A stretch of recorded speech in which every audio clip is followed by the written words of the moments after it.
O que aconteceria se eu te dissesse que o acidente de Hamilton no GP dos Países Baixos não foi culpa dele? E se eu te revelasse que os dados de telemetria expuseram erros estratégicos imperdoáveis da Ferrari que o deixaram completamente desamparado?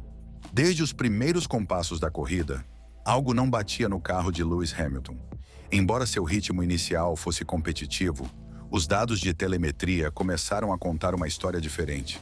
Uma história silenciosa, invisível aos olhos do espectador, mas devastadora em sua implicação. A partir da volta 8, o sistema de monitoramento em tempo real do SF25 passou a registrar um aumento anômalo na degradação dos pneus traseiros. O que deveria ter sido uma curva de desgaste progressiva e controlável, rapidamente se transformou em uma ladeira abaixo que afetou não apenas a aderência, mas o comportamento completo do carro. Ricardo Adami, engenheiro de corrida de Hamilton, detectou o problema e o instruiu a ajustar sua pilotagem nas curvas 8 e 9, duas das mais exigentes do circuito. No entanto, essa ordem foi apenas um remendo. Os dados mostravam claramente como o carro começava a perder tração na saída de curva, especialmente em situações de carga lateral prolongada. Isso gerou uma sequência constante de sobresterços, alguns mal perceptíveis pela câmera on-board, mas registrados com total precisão pelos sensores de telemetria. O importante aqui não é que o sobresterço existisse, mas que aumentava volta após volta. Um sinal claro de que a estratégia de gestão de pneus não estava funcionando. Mas há um fator frequentemente subestimado: o ar sujo. Hamilton passou boa parte do primeiro stint atrás de vários carros, preso na esteira aerodinâmica de carros mais lentos ou de ritmo semelhante. Nessas condições, o fluxo de ar para a asa dianteira é distorcido, e isso afeta diretamente a estabilidade do eixo dianteiro. Essa combinação de sobresterço traseiro e subesterço dianteiro é um pesadelo para qualquer piloto, mesmo para um com 7 títulos mundiais. O que parecia um problema de pneus, na verdade, era o resultado de uma combinação letal de fatores que iam muito além da borracha. Distribuição instável de carga aerodinâmica, repartição de freio mal calibrada e a impossibilidade de limpar os pneus por causa do tráfego constante. Esse contexto, somado ao fato de que o carro já vinha, desde a sexta-feira, com dificuldade para colocar os pneus médios na temperatura ideal, deixou Hamilton sem ferramentas reais para combater a degradação de dentro do cockpit. E o mais preocupante, a Ferrari sabia. Os dados estavam lá: gráficos de temperatura, comportamento do diferencial, registro de torque entregue ao eixo traseiro. Tudo indicava que o carro se tornava cada vez mais instável. Mas em vez de agir de forma proativa, a estratégia da equipe permaneceu em uma zona conservadora, esperando que o piloto resolvesse. Nesse ponto, o que realmente falhou foi a tomada de decisão baseada em dados. Não é que o carro fosse ingovernável. Ele estava se transformando em uma arma de 2 gumes sem que a equipe reconhecesse isso publicamente. A Ferrari tinha a informação, mas não teve o reflexo tático para convertê-la em correção a tempo. Essa passividade estratégica foi a que preparou o terreno para o que aconteceria 15 voltas depois. Hamilton, portanto, não era um piloto errático nem um veterano em declínio. Era um piloto preso dentro de um sistema técnico que não respondia aos sinais de alerta que seus próprios instrumentos gritavam.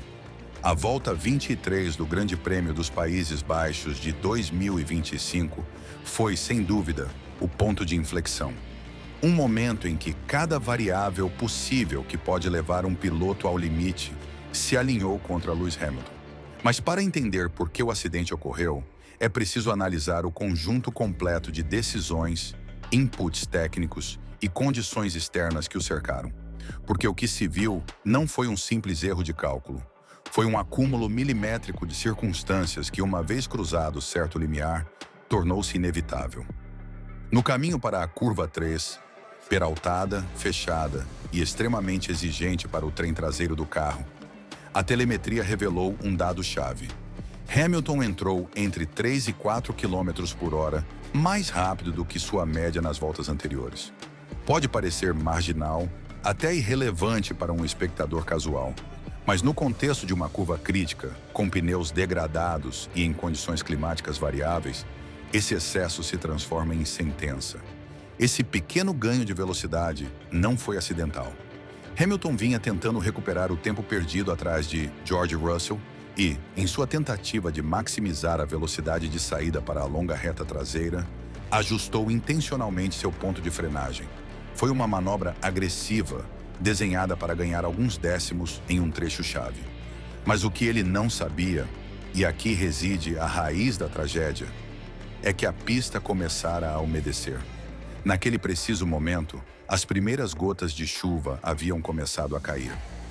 Não com intensidade, não o suficiente para acionar uma mudança imediata de estratégia nos boxes, mas com intensidade suficiente para modificar o coeficiente de aderência em áreas específicas do circuito. Em particular, superfícies pintadas, como zebras externas e marcas guia, foram as primeiras a se tornar escorregadias. Essa é uma característica bem conhecida em condições de garoa leve. A camada de tinta atua como um lubrificante traiçoeiro e, se um piloto não for alertado, pode cair na armadilha sem ter possibilidade de correção. A Ferrari, nesse ponto, falhou de maneira estrondosa. Enquanto outras equipes, como McLaren e Red Bull, já haviam ajustado seus mapas de freio e alertado seus pilotos sobre as condições de aderência variável, no caso de Hamilton, não houve atualização técnica. Nenhuma mensagem sobre a umidade na curva 3, nenhuma modificação na repartição de freio para prevenir o travamento do eixo traseiro, nada. Segundo fontes próximas ao paddock, o canal de comunicação da Ferrari com Hamilton permaneceu silencioso durante o intervalo crítico em que a pista mudou de estado. O que aconteceu dentro do carro foi tão imediato quanto irreversível. Na telemetria, observa-se que, ao tirar o pé do freio e aplicar o acelerador justamente no rumo do vértice da curva, o diferencial entregou mais torque do que o usual ao eixo traseiro, com pneus que já estavam no limite de sua vida útil. A perda de tração foi súbita. O carro atravessou violentamente e, embora Hamilton tenha aplicado uma correção rápida no volante, o carro já deslizava para a área externa. O que o aguardava era uma combinação letal: pista molhada, superfície pintada e um muro de concreto sem escape. Não havia possibilidade de salvar. Não com aquele nível de velocidade, não com o carro naquele estado, muito menos sem um alerta prévio. O impacto foi inevitável. O carro bateu forte, causando danos significativos à suspensão traseira e forçando o abandono imediato. Mas o mais grave foi o que o acidente deixou evidente: que Hamilton vinha tomando decisões no limite sem a assistência tática mínima que uma equipe de ponta como a Ferrari deve fornecer. Até aquele momento, Hamilton vinha executando uma corrida meticulosa. Havia gerenciado a degradação como indicado, mantido o ritmo do grupo da frente e aplicava uma estratégia de pressão sustentada. Mas o que se esperava de seu engenheiro de pista não chegou. E, na Fórmula 1, um piloto sem informação precisa em condições mutáveis é como um cego dirigindo a 300 km por hora. Isso não foi simplesmente um acidente. Foi o desfecho lógico de um sistema que não reagiu. E, para uma equipe que aspira a campeonatos, permitir que um de seus pilotos mais experientes fique exposto a esse tipo de vulnerabilidade tática é inaceitável. Após o acidente, a narrativa oficial foi rápida: erro de piloto. As câmeras mostraram a imagem de Hamilton saindo do carro, irritado, porém sereno. A Ferrari, em suas primeiras declarações, não ofereceu maiores explicações. Mas, no fundo, tanto engenheiros quanto estrategistas sabiam que o ocorrido era muito mais complexo. O que se viu na pista foi apenas o resultado visível de falhas invisíveis, silenciosas e profundamente reveladoras sobre o estado atual do sistema Ferrari. Um dos maiores mitos na Fórmula 1 é que os acidentes acontecem por uma única causa, mas a realidade, especialmente em níveis tão altos de competição, é que os acidentes são gestados em camadas. Camadas de informação morta, decisões tomadas tarde, dinâmicas internas mal alinhadas e, neste caso em particular, por uma cultura de equipe que ainda não encontra o ponto exato entre a autonomia do piloto e o controle técnico a partir do muro dos boxes. Lewis Hamilton não é um novato. É 7 vezes campeão do mundo. Um piloto que já viu e sentiu todas as condições possíveis em um carro. Mas nenhum talento individual compensa o silêncio do muro no momento crítico. Na volta 22, a Ferrari tinha acesso à mesma informação meteorológica que o restante das equipes. Tinha os dados de temperatura da superfície, umidade relativa, mapas de chuva por satélite e, acima de tudo, os registros de outros carros passando pelo mesmo setor do traçado com pequenos deslizes. Era informação suficiente para enviar um alerta pelo rádio. Não o fizeram. E é aqui que entra o problema estrutural.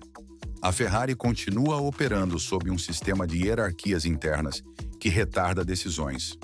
Não há uma cadeia de comando clara em situações de emergência.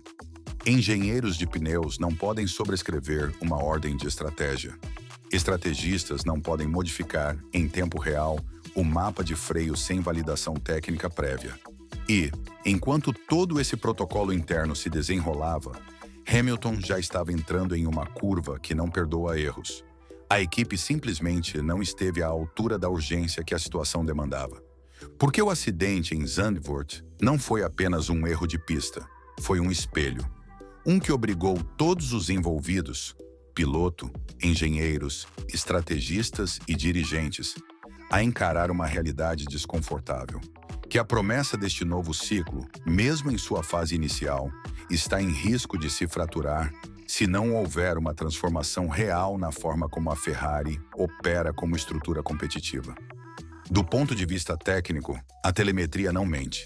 A degradação mal gerida, o desajuste, o ponto de frenagem agressivo, a falta de equilíbrio dinâmico e as condições variáveis.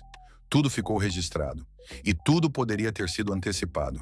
Mas o erro mais grave não foi mecânico.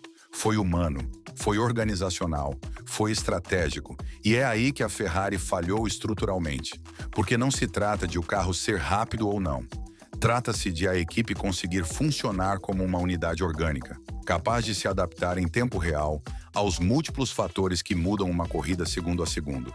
Sem essa capacidade, nenhum piloto, por mais talentoso que seja, alcança sucesso sustentado. E você, o que acha que a Ferrari deveria fazer? Repensar sua estrutura interna? Delegar mais autonomia aos engenheiros de pista? Dar a Hamilton o controle de que ele precisa? Porque o que aconteceu em Zandvoort não foi o fim de uma história. Foi o começo de um debate que vai muito além de uma curva molhada.